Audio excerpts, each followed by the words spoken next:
It's time to rethink, renew, and reimagine retirement. Welcome to Retire Repurposed. This podcast is dedicated to help people transition into fulfilling and purposeful retirements. Retirement is a big life change. In fact, the two most dangerous years of a person's life are the year they were born and the year they retire. We believe that retirement is not the end, rather the beginning of what could be the most impactful season of a person's life. So don't retire, become repurposed. Well, conventional wisdom says double down on yourself. However, it's important to know exactly what you're doubling down on when it comes to your abilities. A question to ask yourself is, what was your best day at work? Chances are it wasn't payday. It was likely when you were using your abilities to provide value to someone else's life. So why do we think we could just walk away from that in retirement and not miss that and not experience something missing from our life? In this podcast, Taatjes will break down the two parts of your abilities, and he's going to give you ways to identify these abilities so you can have a fulfilling retirement experience. Enjoy this episode. Hey everybody, and welcome back to the show here today. Really excited. We're going to talk about doubling down on your retirement abilities here today. This is going to be another show where it's really going to speak to those people who really want to do something different with their retirement, people who want to live differently, people who want a different retirement experience, and we would argue a better retirement experience. So this podcast today is all about you, your life, your abilities, and how you can leverage those to have the greatest impact and the most fulfillment in your retirement. This is kind of the second piece in a trilogy. We talk a lot about in our financial firm, time, talent, and treasure. We help people steward their time, their talent, and their treasure. That's really what encompasses the life of a retiree. And it's more than just the money side, certainly. And obviously, that's what this show is all about. We spent a ton of time, I think 5, 6, 7 weeks, just talking about the time element. How should you spend your time? What should you be doing with your time? Does your time really matter? How do you start each day? How do you end each day? What are 5 non-negotiables that you need to take time to do every single day? And we even talked about 5 mindsets that you need to adapt and really take advantage of in your retirement. If you missed any of those shows, I can encourage you to go back and find those shows, listen to them, find us on your favorite podcasting platform, and go back and listen to those shows, because really when it comes down to it, nothing to take away from the talent or the treasure aspect, but the time. Your time is your greatest asset. This is the thing that means the most. Without time, you really have nothing. So if you're just new to our show, maybe just getting hooked into our content, go back and listen to some of those shows, because that's going to prime the pump for a lot of the things that we're going to talk about here today. Last week, we kicked off experiences. We talked about your talents. Experiences is just one mini piece of your talent. And the truth is that you have experienced a lot of life. If you are a baby boomer, if you are an early Gen Xer, if you are somebody who's been around the world for 40, 50, 60 years and you're retiring, the truth is that you have experienced, just flat out experienced a lot of life. Taatjes joins me on the show here today, and this is something that we've talked about on the show quite a bit. But really, I think you probably take for granted, maybe not. I think you likely have seen over the years, as you've worked with retirees, for 20 plus years now, or approaching 20 years, thousands of people. You've come across a lot of people who have experienced a lot of life over the years, I can imagine. Yeah, Jared, for sure. And something that stuck out for me on that show is both, yes, you've experienced a lot, right? And give yourself credit for the things that you've been through, but also to be sharing those experiences with those that are younger than you, that haven't experienced that. We've, that's one of the best parts of my job. I get to visit with many baby boomers, retirees who have lived through all of these significant historical times, and the ones that I'm talking to, usually successful, they learned a lot from each of them. And I think that's what I take away too. If you are experiencing things throughout life, if you are not reflecting on them, right, it doesn't add value to your life or others. So that was key too in last week's show, just making sure, we're reflecting on those experiences, but then sharing them with people that I think need to hear them in your life. I think when you reflect, it gives some time, it gives some bandwidth to lock in that wisdom. Experiences are great, but as you mentioned, Ben, if you don't learn anything from the experiences, they're just that. They've come and they've gone. I think where experience really comes into play is where we can take that time to reflect and then lock it into our brain. So it's something that we take with us and our character builds because of it. Yeah, you said something in that show, and I actually wrote it down. I was listening. I was like, you said reflection and evaluation transform those experiences into insight and wisdom. This is the starting point of becoming repurposed. And it was gold. It was like exactly what I think people need to hear is these experiences come and go. And you also talked about the one day versus one day over and over and over, right? And just living the same day without reflection does not build wisdom and insight. So being able to reflect on the day, being able to reflect on the past 20 years, 30 years, spending time in prayer too, like God, what are you teaching me from these hard moments? What are you teaching me from the great moments, but also the hard ones? That is where you really learn the most, and that's the information that the next generation needs to hear from you. I think a lot of people, I haven't heard every piece of retirement advice out there, but I think few people, firms, companies, whatever you want to call it, they're telling retirees to take a pause and reflect, not only on your daily life, but even that reflection to start retirement.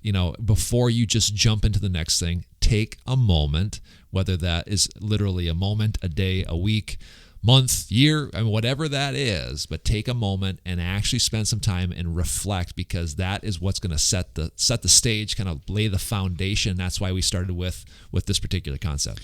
Yeah, for sure. I think that reflection time comes pre-retirement, right? Over those last few years of retirement, as you're kind of getting your mindset right. Okay, what am I going to do? How am I going to use my talents, abilities in this next phase of life? God, how are you working on my life? I don't talk about this part of it a lot, but I think that was a key component. And if you've read my book, Repurposed, The Untold Story of Retirement in America, you know the story of Jim. And that was one of the key pieces that I didn't think through for him was, okay, he came to me wondering, could I retire in a few years, right? I gave him the what I found out bad advice, say, no, you should retire now. And he didn't really take that pre-retirement like reflection to say, okay, what am I going to do next? What have I learned through my career? And he didn't take that time. He just stopped. And I think that was a key component amongst so many other things that kind of happened with his story to make his retirement not be what he thought it could be. So yeah, again, a reflection's huge, but taking the time, taking that time, either if you've retired now and maybe you're just kind of lost, you're in that season of, oh man, why, I'm done, I'm missing something. Chances are you didn't take enough time to reflect. And it's not too late, right? You could be doing that right now, deciding in this restful season, what's next. Yeah, exactly. If you haven't listened to last week's show, again, we kicked off the talent portion of this trilogy, talking about leveraging your experiences, reflection, a heavy theme in that show. If you haven't heard that show, go back and check it out. So today we're going to talk about kind of the next layer, so to speak, of your talents. And we're going to get down into doubling down on your retirement abilities. Again, something that we really probably don't hear a lot about in the retirement conversation, but there's really no doubt that there's a connection between, using your abilities, leveraging your experience, identifying purpose in retirement that amplifies. I don't know what the word is. Amplifies. It creates a more fulfilling life and retirement experience. There are tons of articles out there. It's not very difficult to find any of these, but there was one I was poking around on Google just before we started recording here from the National Library of Medicine study. This is back in 2019. Talks about the association between life purpose and mortality among U.S. adults older than 50 years. And long story short, I'll preface the entire thing. They found a very direct correlation between people that define their purpose, live with intentionality, and their physical health. I mean, the physical ramifications of this and longevity is just one piece of this. But again, I think, we're mind, we're body, we're spirit. We're all tied together. When one is functioning correctly, it affects the others in positive ways. Ben, any kind of commentary on this? Well, yeah, I think it goes at the heart of two big questions that we're all constantly asking ourselves is, who am I? And why am I here? And our work kind of helps us, at least to some extent, answer some of both of those. It shouldn't be our identity as our work, but many times does become our identity. And then why you're here gives you that purpose. So, I look at a study like that, and it doesn't surprise me. And it doesn't surprise me when I see retirees really struggling after they've said, hey, now, especially if they've taken on this identity of a retiree. When you ask somebody, hey, what do you do? That's pretty common, right? In our questions, we get to know people. It's like, yeah, what do you do for a living? And they have to start saying, I'm a retiree.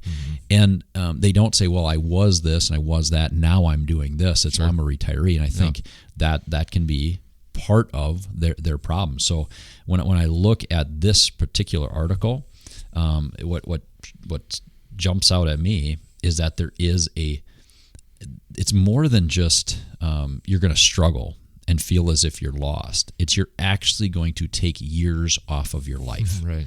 It's not just I'm not going to have as good of years. It's like you're going to literally lose years of your life without purpose. I saw that firsthand, Jared, with Jim. And again, touching on his story, it's in my book, but I definitely saw him age quicker than he would have when he was working. And he did pass away within, I think it was 3 to 5 years of retirement. And it was tough to watch. We tried to get him back in and have more purpose and try to help him see the things that we're trying to show retirees now. But I just think that the actual act of retirement had more to do with his premature aging than his actual age. Yeah. That's a really good point. I think when we make these connections, this isn't about, hey, I want to find something to do. This study and everything we've talked about here in the last several minutes, I think goes back to there's something deeper. There's a deeper level of life, of existence. As we've mentioned on this show, hundreds of times, this show just isn't about the financials, which is what most of the retirement conversation is all about.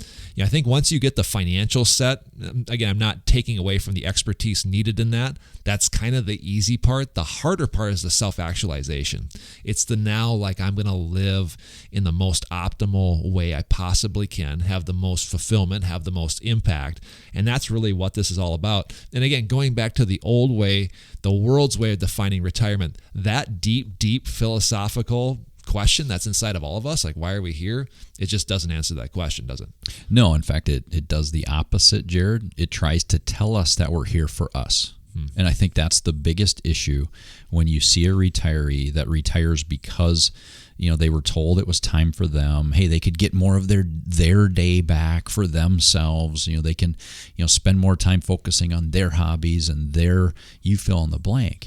But the issue when you see that is, and to the world's view, is that is the goal, right?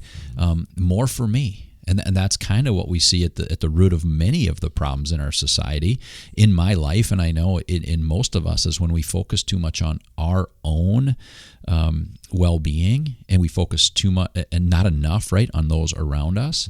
I think it begins to see real problems, both in how we feel that day, but also long-term in how long we live and just how good of a life we have. Yeah, absolutely. So there's a lot of ramifications, not just on the day-to-day life, but really on the mental, the physical, all of that when it comes to this idea of living in retirement.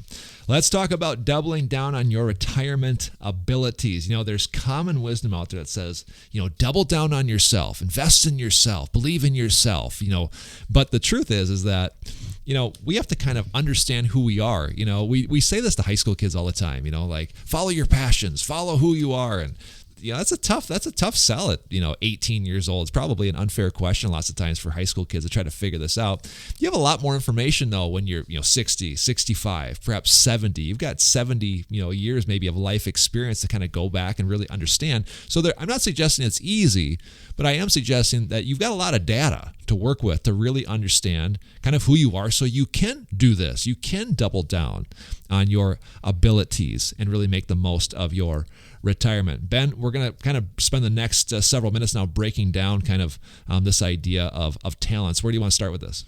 Well, I think first of all, just affirm what you just said. Make sure people heard that right. You're in a perfect season to decide what's next, right? I look at, I have a senior this year, and she's trying to figure out the rest of her life because she's trying to make decisions for school. Right. She's trying to make decisions for what she's not only going to go to school, but what she's going to do with that degree. And she's doing all that with a very limited amount of workplace experience. Mm-hmm. She's doing that with a limited, really, life experience. And you, as a retiree, listening to the show today, you have your entire career. You have all of these experiences to draw from, right? So to your point about data points, you're 100% right. This is a perfect time to decide what's next. Yeah, and I think if you take that to the next level, you should look at each new year, for example, birthday. Maybe birthdays don't become as exciting as they once were. In fact, you may look at birthdays as like, it's just one year closer to the end. I don't know what it's like to have a 77th birthday or an 80th birthday, but you should look at it with the mindset of like, I get to now gather yet another year of experiences, another year of learning, another year of wisdom, and now apply it to this upcoming year. It's a completely different way to look at your life. So again, the fact that you're maybe, quote unquote, golden aged, getting up in years, over the hill, whatever you want to call it, look at that as an advantage. You have an advantage on other people to be able to extrapolate that wisdom and apply it to your life. Ben, there's two parts to abilities. The first one is talents. Let's talk about that. Yeah, so I try to get people to think about, what am I good at and what have I learned? So talents are kind of what I'm good at. Like naturally, these are your God-given abilities. These are things that people, I say, you're always good at fill in the blank. I love using the analogy of a carpenter, right? A carpenter is probably very skilled, or a mechanic, very skilled at working with their hands and building things and doing things. Mm-hmm. That the talent side of that is God gave you the initiative, the ability to do good things with your hands. Some of us just aren't that good with your hands as far as building and creating. Mm-hmm. That's not a talent that many people give. And your talent specifically is being able to do good work with your hands, to be able to create, to build. Yep, yeah. And I think going back and really looking in the mirror and say, what have I done really well? What has come very naturally or effortlessly? That's a big one, because I think a lot of people, they take for granted their God-given, talents. They underestimate those. They don't put enough value on those. I mean, I'm talking to people, I'm going to talk to people who are the opposite of me, who can just build things, for example. Like I joke, and I'm not being coy, but I really don't have a lot of hard skills. Like my skill sets are all soft skills. They're all personal skills. There's stuff that you can't see, building widgets. And I think people that are so talented at using their hands, for example, carpentry, plumbing, electrical, mechanical. I talk with too many people that look at that and they kind of, they kind of shrug their shoulders like that's not a big deal. That's a huge deal. That's a huge deal. And the way that God created you shouldn't be seen upon that. Have you seen that as you've talked with retirees? You coach or you help a retiring CEO or somebody who's worked in a factory, and they kind of almost downplay their own abilities more than what they should. Yeah, Jared, people do tend to, kind of don't give themselves enough credit for the stuff that they're good at. They want to see their shortcomings all the time, but then they don't give themselves enough credit for the things that they've been good at. Yeah, you say, a lot of people have said, and I've heard this too, like, I'm just fill in the blank. I'm just guy who does this. I hear that a lot from farmers, to be honest with you. And that has kind of always bothered me a little bit, because a lot of farmers just kind of have, they downplay that ability to be able to do what they do. Farmers are insanely talented.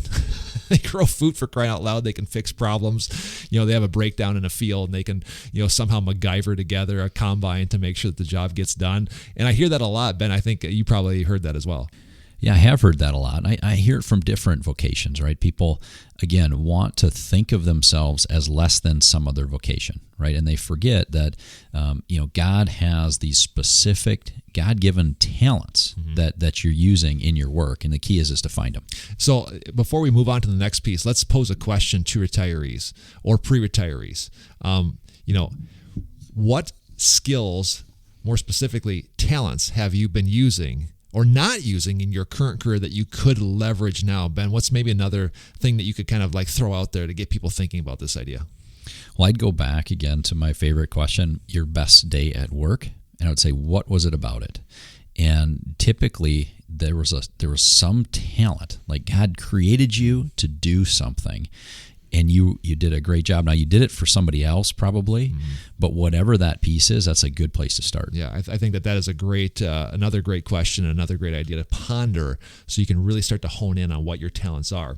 The other piece to this, as I mentioned, is skills, talents, and skills. They may sound the same. You may kind of put them in the same category. I think they're cut from the same cloth, but kind of two different sides to the same coin. Ben, what's the difference between a skill and a talent?